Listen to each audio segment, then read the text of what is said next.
कभी आपने सोचा है कि भारत की तीन सबसे अलग दिखने वाली राजनीतिक जगह दिल्ली, जम्मू कश्मीर और उत्तर प्रदेश अचानक एक ही धागे में क्यों बंधने लगी हैं? नहीं सोचा? अब सोचिए, क्योंकि इस बार बीजेपी की अगली स्क्रिप्ट सिर्फ चुनावी नहीं, प्रशासनिक ट्रांसफर ड्रामा भी है। वीके सक्सेना, दिल्ली के जुझारू उपराज्यपाल, अब जल्द ही जम्मू कश्मीर भेजे जा सकते हैं, जहां वर्तमान एलजी मनोज सिन्हा का कार्यकाल अंतिम मोड़ पर है। और जैसे डोमिनोज गिरते हैं, लखनऊ का दरवाजा भी अब खुलने वाला है। मनोज सिन्हा की कहानी, मोदी शाह का पहला चयन। चलो थोड़ा पीछे चलते हैं। 2017 जब उत्तर प्रदेश के विधानसभा चुनाव में बीजेपी ने पूर्ण बहुमत पाया था। सीएम के नाम पर पहले मनोज सिन्हा का नाम सामने आया। रेलवे और दूरसंचार राज्य मंत्री के रूप में उनका प्रदर्शन अच्छा रहा था। संघ और मोदी शाह दोनों की पसंद थे वो। लेकिन जैसे ही योगी आदित्यनाथ ने गोरखनाथ मठ और विधायकों के जरिए दबाव बनाया, अचानक सिन्हा को डंप कर दिया गया और योगी आदित्यनाथ बन गए मुख्यमंत्री। मनोज सिन्हा शांत रहे, लेकिन लिस्ट से कभी बाहर नहीं हुए। सिन्हा की नई तैनाती, जम्मू कश्मीर में एंट्री। अगस्त 2020 में जब जम्मू कश्मीर में हालात लगातार तनावपूर्ण बने हुए थे, गिरीश चंद्र मुर्मू ने इस्तीफा दिया और अचानक एक शांत, सौम्य लेकिन सख्त छवि वाले नेता की जरूरत पड़ी। मनोज सिन्हा को वहां भेजा गया। उनकी छवि नॉन कंट्रोवर्शियल एडमिनिस्ट्रेटर की रही। ना राजनीति में चीखते हैं, ना मीडिया में बयानबाजी करते हैं। जम्मू कश्मीर में सिन्हा का काम कैसा रहा? जम्मू कश्मीर में सिन्हा ने कई बड़े प्रशासनिक फैसले लिए। जमीन कानूनों में बदलाव, ट्रांसपेरेंट रिक्रूटमेंट ड्राइव, आतंकवाद के खिलाफ स्ट्रिक्ट एक्शन और G20 समिट जैसी ग्लोबल इवेंट को संभालना। हालांकि उनके दौर में राजनीतिक प्रक्रिया शुरू नहीं हो सकी, पर वे मोदी सरकार के भरोसेमंद प्रशासक बन गए। अब वीके सक्सेना की बारी। अब कट करें दिल्ली पर। वीके सक्सेना को 2022 में दिल्ली का उपराज्यपाल बनाया गया और उनका पहला ही काम था आप सरकार को नींद से जगाना। मुख्यमंत्री अरविंद केजरीवाल से उनकी टकराहट हर हफ्ते किसी नए मोड़ पर पहुंचती थी। फिर वो एमसीडी फंड हो, स्कूल प्रिंसिपल की नियुक्ति हो या शराब नीति की सीबीआई जांच। वीके सक्सेना बनाम केजरीवाल, जंग का मैदान। वीके सक्सेना ने आप सरकार के हर फैसले को जांच के दायरे में ला दिया। सीबीआई और ईडी की एंट्री ने साफ कर दिया कि उनका रोल सिर्फ सिंबॉलिक नहीं है। आपने उन्हें बीजेपी का एजेंट कहा तो उन्होंने दिल्ली में कानून और व्यवस्था का रिमोट अपने हाथ में रखा। आखिरकार 2024 में लोकसभा चुनाव के बाद जब केंद्र सरकार ने दिल्ली में प्रेसिडेंट रूल जैसी स्थिति बना दी, आपकी पकड़ ढीली हो गई और बीजेपी ने अपनी सत्ता जमानी शुरू कर दी। दिल्ली अब कंट्रोल में, तो वीके का प्रमोशन तय। अब जबकि दिल्ली में बीजेपी ने एडमिनिस्ट्रेटिव कंट्रोल पा लिया है, वीके सक्सेना का मिशन पूरा हुआ माना जा रहा है। सूत्रों की माने तो उन्हें अब जम्मू कश्मीर भेजा जाएगा, जहां परफॉर्मेंस, टफनेस और लॉयल्टी टू दिल्ली की जरूरत है। सक्सेना की कार्यशैली को देखते हुए यह मानना कठिन नहीं कि वो वहां भी मनोज सिन्हा जैसा ही low profile but effective role निभा सकते हैं। सिन्हा के लिए अब कौन सा दरवाजा खुल रहा है? तो क्या मनोज सिन्हा अब आराम करेंगे? शायद नहीं। पार्टी में यह चर्चा तेज है कि उन्हें उत्तर प्रदेश की कमान सौंपी जा सकती है, क्योंकि बीजेपी को 2027 की तैयारी अभी से करनी है और योगी मोदी के बीच आंतरिक खींचतान की खबरें भी गर्म हैं।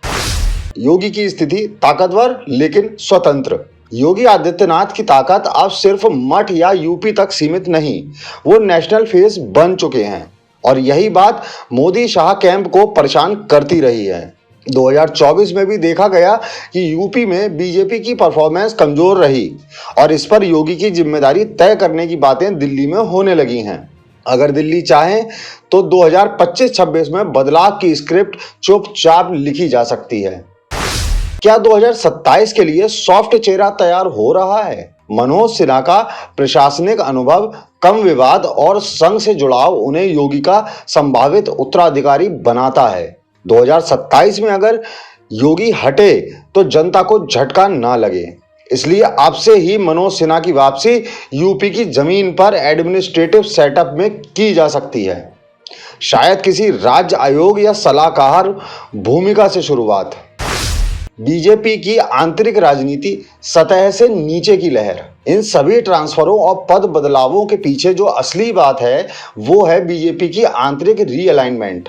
मोदी युग का अंत भले अभी दूर हो, पर पार्टी नेतृत्व यह तय करना चाहता है कि 2029 के बाद बीजेपी कैसी दिखेगी और उसमें कौन नेता किस पोजीशन पर रहेगा।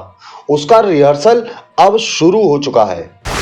सिन्हा की नई तैनाती, जम्मू कश्मीर में एंट्री। अगस्त 2020 में जब जम्मू कश्मीर में हालात लगातार तनावपूर्ण बने हुए थे, गिरीश चंद्र मुर्मू ने इस्तीफा दिया और अचानक एक शांत, सौम्य लेकिन सख्त छवि वाले नेता की जरूरत पड़ी। मनोज सिन्हा को वहां भेजा गया। उनकी छवि नॉन कंट्रोवर्शियल एडमिनिस्ट्रेटर की रही। ना राजनीति में चीखते हैं, ना मीडिया में बयानबाजी करते हैं। जम्मू कश्मीर में सिन्हा का काम कैसा रहा? जम्मू कश्मीर में सिन्हा ने कई बड़े प्रशासनिक फैसले लिए। जमीन कानूनों में बदलाव, ट्रांसपेरेंट रिक्रूटमेंट ड्राइव, आतंकवाद के खिलाफ स्ट्रिक्ट एक्शन और G20 समिट जैसी ग्लोबल इवेंट को संभालना। हालांकि उनके दौर में राजनीतिक प्रक्रिया शुरू नहीं हो सकी, पर वे मोदी सरकार के भरोसेमंद प्रशासक बन गए। अब वीके सक्सेना की बारी। अब कट करें दिल्ली पर। वीके सक्सेना को 2022 में दिल्ली का उपराज्यपाल बनाया गया और उनका पहला ही काम था आप सरकार को नींद से जगाना। मुख्यमंत्री अरविंद केजरीवाल से उनकी टकराहट हर हफ्ते किसी नए मोड़ पर पहुंचती थी। फिर वो एमसीडी फंड हो, स्कूल प्रिंसिपल की नियुक्ति हो या शराब नीति की सीबीआई जांच। वीके सक्सेना बनाम केजरीवाल, जंग का मैदान। वीके सक्सेना ने आप सरकार के हर फैसले को जांच के दायरे में ला दिया। सीबीआई और ईडी की एंट्री ने साफ कर दिया कि उनका रोल सिर्फ सिंबॉलिक नहीं है। आपने उन्हें बीजेपी का एजेंट कहा तो उन्होंने दिल्ली में कानून और व्यवस्था का रिमोट अपने हाथ में रखा। आखिरकार 2024 में लोकसभा चुनाव के बाद जब केंद्र सरकार ने दिल्ली में प्रेसिडेंट रूल जैसी स्थिति बना दी, आपकी पकड़ ढीली हो गई और बीजेपी ने अपनी सत्ता जमानी शुरू कर दी। मीडिया में तो शांति है, पर अंदर हलचल है। चूंकि ये सब बदलाव सत्ता के भीतर हो रहे हैं, आपको टीवी डिबेट में कुछ नहीं दिखेगा, पर एलजी की अदला बदली, योगी की ताकत में कटौती और मनोज सिन्हा की प्रशासकीय वापसी, ये सब एक श्रृंखला है जिसके जरिए पार्टी भविष्य का ब्लूप्रिंट बना रही है।